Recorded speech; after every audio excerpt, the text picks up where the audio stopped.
De la serie, los nombres de Jesucristo son para mi beneficio. Y hemos visto a lo largo de estos 20 nombres: soy el Mesías, el nombre de Jesús, el nombre de Manuel, el nombre de yo soy la roca, el alfa y la omega, el Mesías, el Rabí, y todos los 7 yo soy, ¿verdad? ¿Se acuerdan cómo comenzamos? La primera vez la que aprendimos en la preparación del Adviento, ¿cuál fue? Yo soy la luz, ¿verdad? Color amarillo, yo soy la luz. Luego vimos, yo soy la vid, color verde, las vides son de color verde. Luego vimos, ¿qué representa la azul? A ver. Yo soy el camino, ¿a dónde? Al cielo, color azul. Y después vimos, ¿verdad? Les dije, el domingo pasado no la aprendimos, literalmente, pero la aprendimos acá. Y la puerta, ¿verdad? Les dije que se imaginaron una puerta color naranja, es el color o rojo que está representando ahí. Y bueno, hoy vamos a ver uno de los 7 yo soy, dentro de esos 20 nombres que hemos visto. Todavía nos faltan 2, y van a ser 22 predicaciones. Pero hoy vamos a ver, entonces, ya dijo la hermana Erika, ya nos anunció. ¿Cómo se llama la predicación del día de hoy? Yo soy. La verdad, yo soy el pan de vida. Y entonces esta luz blanca, ¿a quién representa? Al pan de vida. ¿Quién es el pan de vida? ¿Y por qué blanco, hermanos? El pan sin levadura, el pan ácimo con el que se celebraba la Pascua, precisamente no tenía levadura. Era un pan limpio, un pan puro. Y nosotros estamos festejando hoy, ¿a quién? A nuestro Señor Jesucristo. Y la Biblia dice, ¿verdad?, que Él fue tentado en todo, pero sin pecado. Entonces ese color blanco representa la pureza de nuestro Señor Jesucristo. Vamos a orar, hermanos. Vamos a pedir la dirección de nuestro Dios para esta predicación. Amado Padre, te rogamos que pues tu Divino Espíritu, Señor, se manifieste en esta hora, en esta predicación, y nos hable a todos los que estamos acá. Nos haga sensibles, Señor, a lo que estamos celebrando en este día. En el nombre precioso de Jesucristo oramos. Amén y amén. Vamos a darle uno más y vamos a darle lectura a un versículo. Ya leímos toda la porción, pero vamos a darle lectura a este versículo en el que se centra toda la predicación.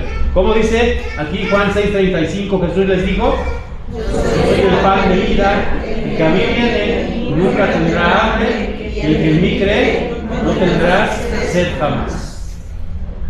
Y miren, vamos a ver todos los simbolismos. Dale uno más, hermano. Vamos a ver todos los simbolismos que hay en la palabra de Dios. No son casualidad. En el Antiguo Testamento hay muchos tipos, muchos simbolismos acerca de lo que significaría Jesucristo. Y todo tiene un simbolismo. ¿Dónde nació Jesucristo? En Belén de Judá o de Judea. ¿Y qué significa esa palabra Betlehem en hebreo? Significa casa de pan. Esto significa casa de pan. ¿Y Jesucristo es qué? Entonces, fíjense, relaciones, no es casualidad. Belén, el lugar donde nació Jesús, se llama o significa casa de pan. Y Jesús dice: yo soy el pan, el que le va a quitar el hambre a toda la humanidad. Fíjense esa palabra en árabe, no sé cómo se escribe, pero significa yo soy la carne. En árabe significa eso. Y si ustedes ven todos estos simbolismos, cuando nosotros celebramos la Santa Cena, tomamos el pan. Pero ese pan, ¿qué simboliza y a quién representa? El cuerpo de Cristo, la carne de Cristo, por así decirlo. Entonces todos estos simbolismos tienen una relación. Fíjense que Belén es una zona montañosa llena de cuevas. Está a 9 kilómetros de Jerusalén. Y les digo esto, que está llena de cuevas, porque precisamente cuando el Señor Jesucristo... Y miren, aquí dejen de hacer un paréntesis. Hace pues unos días decía alguien: ya huele a Navidad. Y cuando yo les pregunto: ¿a qué huele la Navidad? ¿A ustedes a qué les huele la Navidad? Y algunos me van a decir a ponche, otros van a decir a pavo, otros a romeritos, a bacalao, otros dicen: no, pues a mí me huele a Palacio de Hierro, o al no sé, ¿no? Otros van a decir: a mí me huele a Tepico. Bueno, no sé, pero yo me ponía a pensar, y la Navidad verdaderamente, ¿a qué hubiera olido la Navidad? A estiércol, a establo. Ese es el verdadero olor de la Navidad.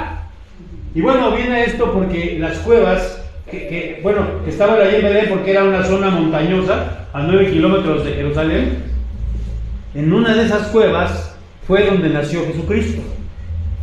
Ahora, fíjense que este territorio desgraciadamente ya no le pertenece a los judíos, por eso están los problemas que hay en Medio Oriente, porque Belén le pertenece a Palestina.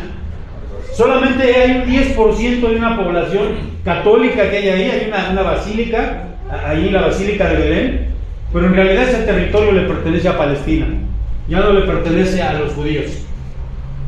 Y fíjense aquí, vamos a ver otros significados. Allí en Génesis 35 es la primera vez que aparece ese nombre, fue donde fue sepultada Raquel. Después más adelante vemos en el libro de Ruth cómo Noemí va con sus hijos, Malón y Kelión, y con su esposo, salen de Belén para irse a Moab. Y qué tremendo significado, porque ahí, precisamente en Moab, pues Ruth conoce, bueno, después, ¿verdad?, cuando regresan nuevamente a Belén, ¿a quién conoce Ruth? ¿Y se casó con quién? Con Booz, y tuvo a Obed a Isaí, Isaí a David, y toda esa dinastía, de ahí viene el libro de Mateo, nos narra la dinastía de Jesús, y de ahí nacería Jesús, y podemos ver que también es una casa de ¿qué? De ahí se dio toda la dinastía de los reyes del sur. Y otro dato importante que me está faltando mencionarles acerca de Belén, para que tengan el contexto de que significa casa de pan. Ahí en Belén, bueno, estaba a ¿cuántos kilómetros de Jerusalén les dije? 9 kilómetros, era muy cercano en realidad. Y yo creo que como de aquí a Xochimilco más o menos, ¿no? Creo que sí, ¿no? Más o menos, ¿no? Y entonces los judíos que iban a celebrar la Pascua a Jerusalén, ¿qué tenían que llevar para celebrar la Pascua? Un cordero, pero como ese cordero debía ser sin mancha, sin ninguna fractura, sin ningún defecto, no lo podían llevar desde sus lugares de origen porque se podían dañar esos corderos. Entonces en Belén se dedicaban a criar corderos, y la gente pasaba ahí y compraba sus corderos. Entonces fíjense todo el significado de Belén: el pan, el rey, el cordero, todo tiene un significado. Entonces, ¿dónde nació Jesús? ¿Qué significa Belén? Casa de pan. Y Jesús dijo: yo soy el pan de vida. Entonces vamos a darle la primera enseñanza que yo quiero que veamos aquí. Dale uno más. Miren, hermanos, en el mundo hay mucha hambre. Podemos ver esta imagen, las hemos visto hasta el cansancio. Puedo mencionar algunos de los países donde hay más hambre en el mundo: Haití, aquí en América, la India, Bangladesh, la mayoría de Asia hay muchísima hambre, excepto China y otros países. Pero casi en África en Asia hay mucha hambre, casi todo África. Hay hambre material. Mucha gente se está muriendo de hambre. A veces decimos, bueno, ¿para qué se va hasta allá? También aquí en México hay mucha hambre. Incluso en Estados Unidos, el país más rico del mundo, hay hambre, hay gente pobre en Estados Unidos. Pero lo que más duele, queridos hermanos, es que hay hambre espiritual, hay un vacío en el corazón de las personas. Hace unos días estaba pastoreando a un muchachito, y este muchachito me estaba contando, y le decía, ¿pero qué es lo que sientes? Y él me decía, siento un vacío. Y es lo que siente mucha gente, siente un vacío. Y hay gente que es rica, que no tiene necesidad del pan material, pero todas las noches se duerme con una pistola, esperando el día de jalar el gatillo, porque se siente insatisfecha, se siente vacía en su corazón, tiene hambre de algo. Y esa hambre solamente la puede quitar ¿quién? El pan de vida. Él es el único que puede quitar esa hambre. Es una hambre espiritual. Dale uno más, hermano, por favor. Y vamos a ver entonces la primera enseñanza. Ahora sí, dice allá arriba, la gente busca a Jesús ¿para qué? Pero lo buscan para que les quite el hambre equivocada. Así le puse yo. Si ustedes se dan cuenta, aquí estamos hablando en Juan 6, ahorita lo vamos a leer. Pero antes de Juan 6, ¿qué sigue? Obviamente Juan 5. ¿Y qué pasaje, qué acontecimiento se narra en Juan 5? Y aquí viene el contexto de todo esto. Jesús había alimentado ¿a cuántas personas? Bueno, la Biblia dice a 5,000, pero solamente se contaban a los varones. Algunos teólogos, algunos biblistas dicen que eran como 15,000 personas, porque ahí había mujeres y había niños. Y venía de haber alimentado a toda esa multitud. Y esa multitud, dice ahora sí que Juan 6, 25 y 26, ¿cómo dice? Que hallándole al otro lado del mar. Fíjense, vamos fuerte ahí también. Le andaban buscando por todos lados. hasta que lo encontraron. Y entonces hallándolo al otro lado del mar, dice ahora sí, le dijeron: Rabí, ¿cuándo llegaste acá? respondió Jesús y les dijo: de cierto os digo que me buscáis, no porque habéis visto las señales, sino porque comisteis el pan y os saciáis. Entonces estaban buscando a Jesús porque les había dado ¿qué? Es como aquella gente, ¿no? que va atrás de los partidos políticos, de todos los partidos políticos, porque les dan una torta, porque les dan algo. No va realmente por lo que significa estar en ese partido. Así seguían a Jesús. Dice aquí: no porque han visto las señales, porque esta gente pensaba más en su panza, pensaban más en su panza que en su corazón vacío. Y hay gente que dice: pastor, pero es que yo no tengo tiempo. O hay gente que te dice: yo tengo que buscar la chuleta, a mí lo que me importa es la comida. Y está bien que busques la chuleta, que busques la comida, pero hay gente que no dedica nada de tiempo a buscar llenar su corazón. Y de nada sirve que busques la chuleta y que tengas el refrigerador lleno si tienes ese vacío. Miren, el presidente de los Estados Unidos, el que sea, no estoy hablando de uno u otro, unos son mejores que otros obviamente, pero el presidente de los Estados Unidos como institución, todas las mañanas tiene un devocional cristiano, invitan a diferentes pastores, es el hombre más ocupado del mundo, el hombre más importante del mundo, y busca de Jesús, busca de Cristo. Ahora, no creo que tú y yo estemos más ocupados que el presidente de los Estados Unidos. Honestamente no lo creo. Pero hay gente que dice: no tengo tiempo para buscar.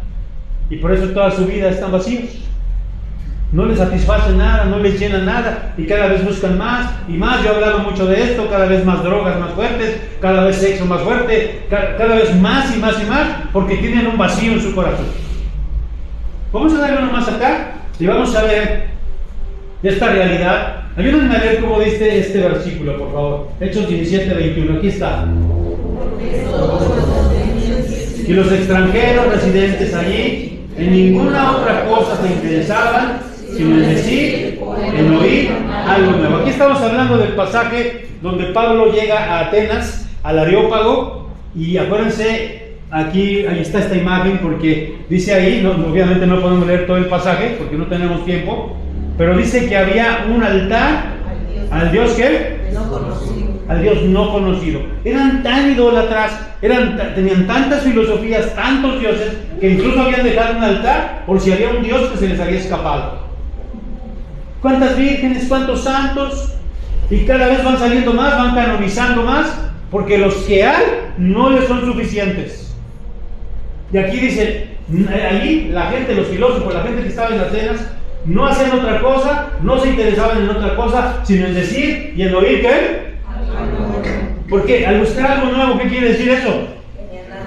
Que lo que tienen no les llena, que lo que tienen tenían una insatisfacción. Y el mundo está así, el mundo está buscando ser el vegetarianismo, el veganismo, el musulmanismo, nada más estoy inventando, no todos los ismos que quieran. Porque sienten una insatisfacción. Y quieren oír cada vez algo nuevo. Ah, mira, salió esto, las flores de Bajo, no sé qué. Y ahí va, porque, y mira, y que ahora que San Charbel, y que ahora que los duendes. Y ahí está la gente, ¿no? Pobrecita gente.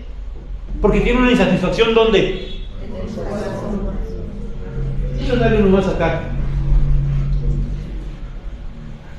Se acercaban, ¿por qué se acercaban al Señor? Y Él se los dijo. Ustedes no se acercan porque hayan visto las señales, se acercan porque comieron. Entonces, ¿por qué la mayoría de gente se acerca a Dios? Hace unos días, cuando inició todo que le llaman este puente de Guadalupe Reyes, el 12 de diciembre vinieron millones de personas a la Basílica de Guadalupe, y vinieron porque querían ¿qué querían? ¿Qué querían pedirle a la Biblia? O algunos venían a agradecerle, ¿no? Pero se acercan por interés, no viven una vida realmente de temor a Dios.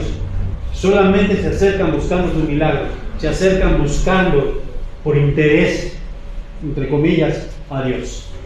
Dale uno más, hermano. Miren, no habían entendido, no habían discernido lo que dice ahí Juan 6:26. Ustedes me siguen porque han comido el alimento, porque les di de comer, no porque hayan visto las señales. Entonces ellos ni se fijaban en las señales que Dios había hecho. No habían discernido la cuestión espiritual. Y no hay mejor pasaje que este. Ayúdenme a leerlo. Está un poquito larguito, pero para eso estamos aquí, para leer la palabra. Lucas 10, 38 hasta el 42. ¿Cómo dice? Ayúdenme. Aconteció que yendo de camino entró en una aldea y una mujer llamada Marta le recibió a su casa. Esta tenía una hermana que se llamaba María, la cual sentándose a los pies de Jesús oía su palabra.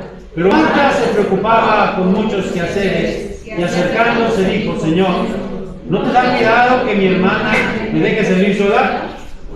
Muchos se afanan por la cena de Navidad. Apúrese, pastor, porque dejé el pavo en el horno. Y están afanados y afanados y afanados. Y nunca se me va a olvidar, y siempre creo que todas las Navidades lo digo, aquella hermana que yo estaba visitando el 24 de diciembre temprano, estaba visitando a los hermanos de la iglesia para decirles que fueran al culto, y esa hermana pues estaba vendiendo, tenía un puesto, y le dije: hermana, acuérdese que hoy es el día más importante, o uno de los más importantes para la cristiandad. Y ella me dijo: también para mí, hermano, también para mí es el día más, y uno de los días más importantes. Porque fíjense, y aquí yo lo digo así, se aplicaba un verbo: se amartajaban, se hacían como Marta. Bueno, vamos a leer el 40. Pero Marta se preocupaba con muchos quehaceres, ayúdenme, y acercándose dijo: Señor, ¿no te da cuidado que mi hermana me deje servir sola? Dile pues que me ayude. 41. Respondiendo Jesús le dijo: Marta, Marta, afanada y turbada estás con muchas cosas, pero solo una cosa es necesaria, y María ha escogido la buena parte, la cual no le será quitada. Mis amados hermanos, María sabía cuál era la mejor parte, cuál era el mejor alimento. ¿Cuál es el mejor alimento?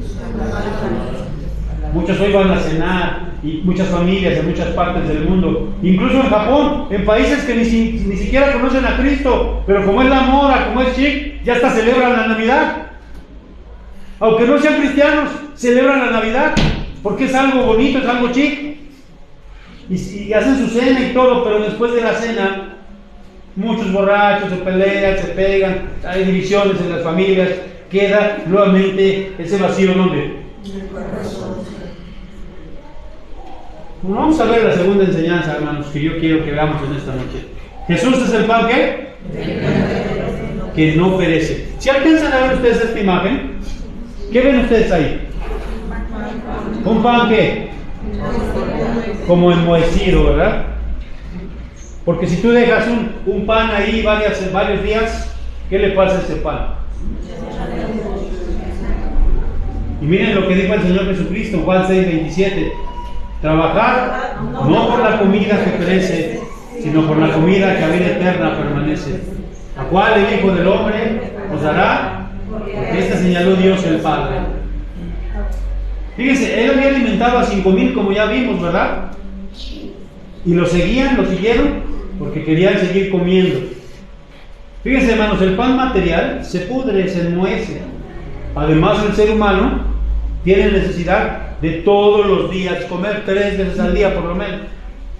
Algunos hasta comen 5 veces al día, ¿no? O otros veces más porque están comen todo el día, o estamos, digo el otro, ¿verdad?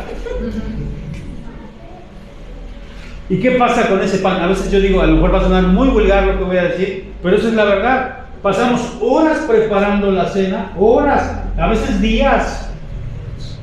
Yo, por ejemplo, que hice bacalao, desde días antes lo puse a remojar, a desalar, luego a desmenuzarlo.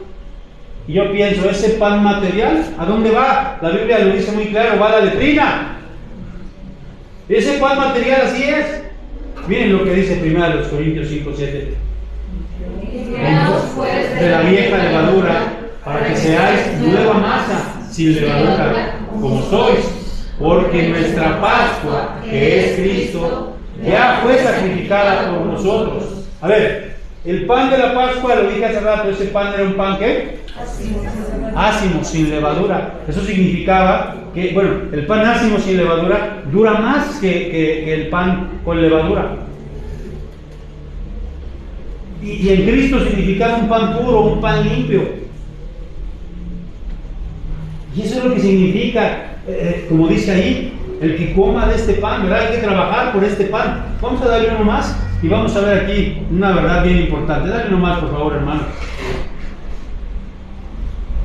Como dice ahí, siempre hay gente que ¿qué?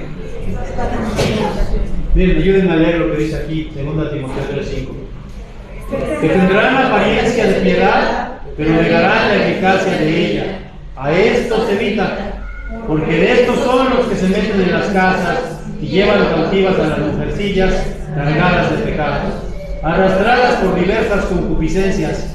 Estas siempre están aprendiendo y nunca pueden llegar al conocimiento de la verdad. Y hay gente que siempre está aprendiendo. Y se meten en esto y se meten en aquello y siempre están aprendiendo.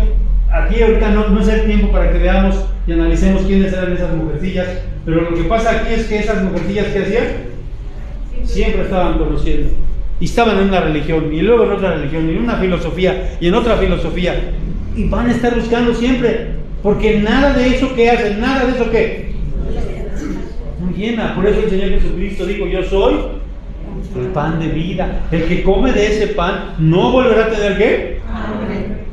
Se está refiriendo a lo espiritual. Nunca va a sentir esa hambre, ese vacío. Miren lo que dice el Salmo 119:81. Fíjense: mi alma desfallece por tu salvación.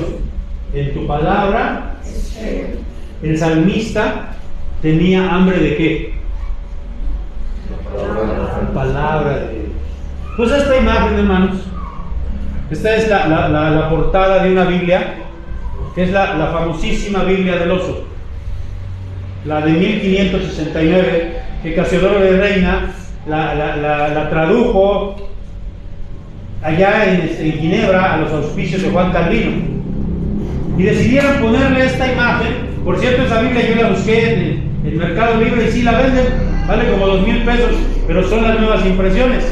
Una Biblia original cuesta muchísimo dinero, una Biblia original de estas. Pero ¿por qué pusieron esta imagen? Por eso se llama la Biblia del oso, porque es un oso erguido, está en un árbol y ¿qué hay aquí? ¿Y qué hace el oso?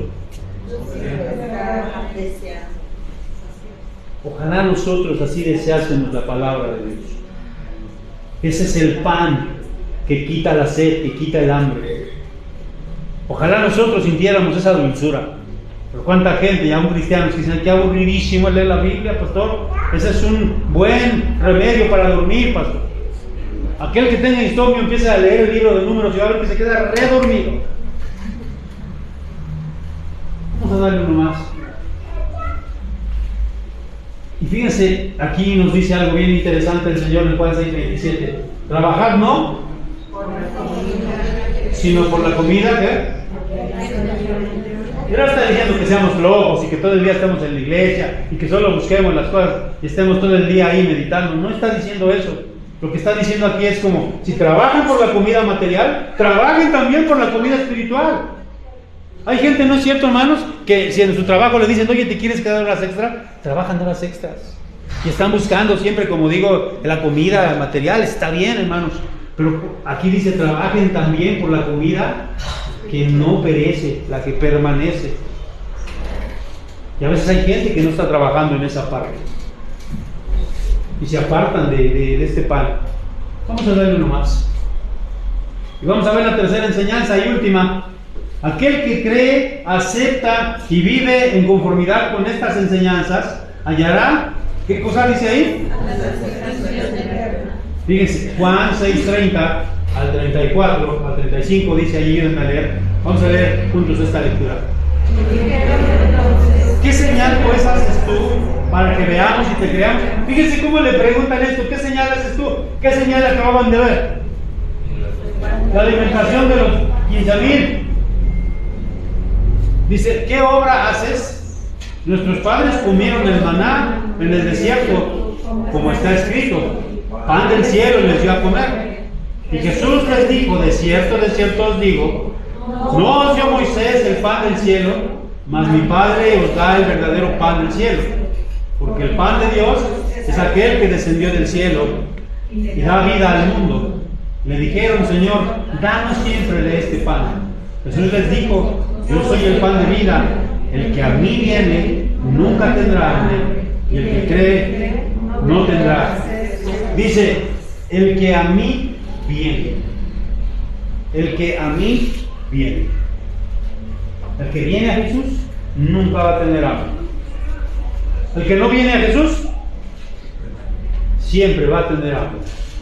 Quédale uno más acá.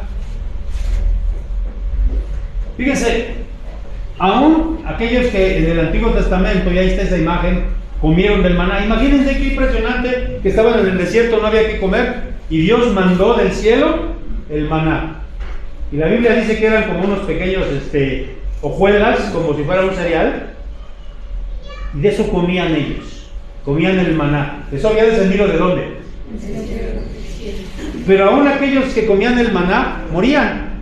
Aún aquellos que comían el maná tenían que comerlo diario. Aún aquellos que comían el maná se iba a la letrina también. Y por eso ahí dice, coman del pan que soy yo, que ese permanece. Yo soy el pan vivo que descendió del cielo. Si alguno comiere de este pan, vivirá para siempre. Y el pan que yo daré es mi carne, la cual yo daré por la vida del mundo. Entonces los judíos contendían entre sí diciendo, ¿cómo puede este darnos a comer su carne? No se refería literalmente a su carne. Era algo espiritual. Y no es el maná. Hace un poquito de tiempo estaba viendo un video donde dicen que ya encontraron el arca del pacto. ¿Y se acuerdan que había en el arca del pacto? Y ahí había tantito maná para que la gente se acordara. Yo no sé si de verdad lo encontraron. Yo no sé si de verdad esté el maná ahí. Pero ese maná se pudre. Ese no es el pan del cielo. El pan del cielo es Jesucristo. Vamos a darle uno más, hermanos. Estamos ya por terminar. Vamos a darle uno más. Hay que comer el alimento espiritual todos los días, hermanos. Todos los días pedirle que nos dé esa saciedad de su palabra. Porque la palabra de Dios hace tres cosas. Y cuando decimos acerquémonos al pan, acerquémonos a Jesús, uno de los nombres que dimos de Jesús es que Él es el verbo. ¿Y qué significa que Él es el verbo? Su palabra, la palabra de Dios. Cuando dice acércate al pan, aquí está la Biblia como el oso. Ten deseos de comer, así como tienes ahorita, estás pensando y ese deseo, ay qué rico, voy a comer mi lasaña, mi pavo, mi pierna, mi lomo, mi bacalao, mi romero, o lo que sea que vais a comer. Que así tú pudieras decir, cómo apetezco la palabra de Dios. Y la palabra de Dios sacia el hambre espiritual y emocional. Gente que está en depresión profunda, si pudiera entender la palabra de Dios, yo estoy seguro que saldrían de esa depresión profunda. Porque la depresión profunda no es otra cosa más que un vacío en el corazón. La palabra de Dios nutre, nos fortalece y nos hace estar fuertes espiritualmente. Aquellos que no se acercan a la palabra, que no comen la palabra, que no comen el cuerpo de Cristo, por así decirlo, estarán famélicos. Y la palabra de Dios finalmente deleita. Te gusta y eso te trae gozo y alegría, porque te deleitas como el oso en la palabra de Dios, en el pan de vida. Te deleitas. Yo me deleito cuando leo la Biblia. No sé ustedes. A lo mejor lo tienen como un somnífero. Y vamos a darle la conclusión de esta bella enseñanza, para que ya no vengamos a otro lado a buscar el pan y el agua. ¿Se acuerdan de este pasaje? Aquí está la mujer samaritana que encontró en aquel pozo, en Juan 4, 14 al 15, y con eso quiero terminar. Ayúdenme a leer, ¿cómo dice, hermanos? El que bebiere del agua que yo le daré, no tendrá sed jamás, sino que el agua que yo le daré será en él una fuente de agua que salte para vida eterna. La mujer le dijo, Señor, dame esa agua, para que no tenga yo sed, ni venga aquí a sacarla. Obviamente ella se refería al agua física, al agua material. Tenía que ir al pozo a sacar esa agua. Pero ¿cuánta gente tiene que ir a otros pozos a buscar saciar su hambre, su sed? Para que ya no vayamos a ningún lado.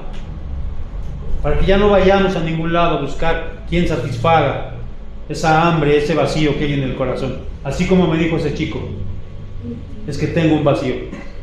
Mucha gente a lo mejor no te lo dice, pero yo siempre digo esto y con eso quiero terminar. Todos llegamos a un momento en el día en que estamos nosotros y nuestra almohada, por así decirlo, y en ese momento sí pensamos, en ese momento sí hay tristeza, muchos hasta lloran porque sienten un vacío en su corazón, y ese vacío solamente lo llena el pan.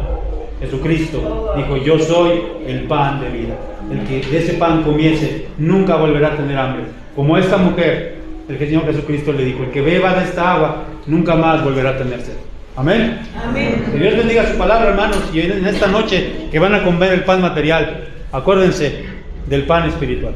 Dios bendiga su santa palabra. Bueno, vamos a orar, perdón. Padre, te damos gracias por tu palabra, porque es viva y es eficaz. Síguenos llenando de tu pan, Señor, de tu palabra, porque en ella encontramos la vida eterna, encontramos la satisfacción, la plenitud.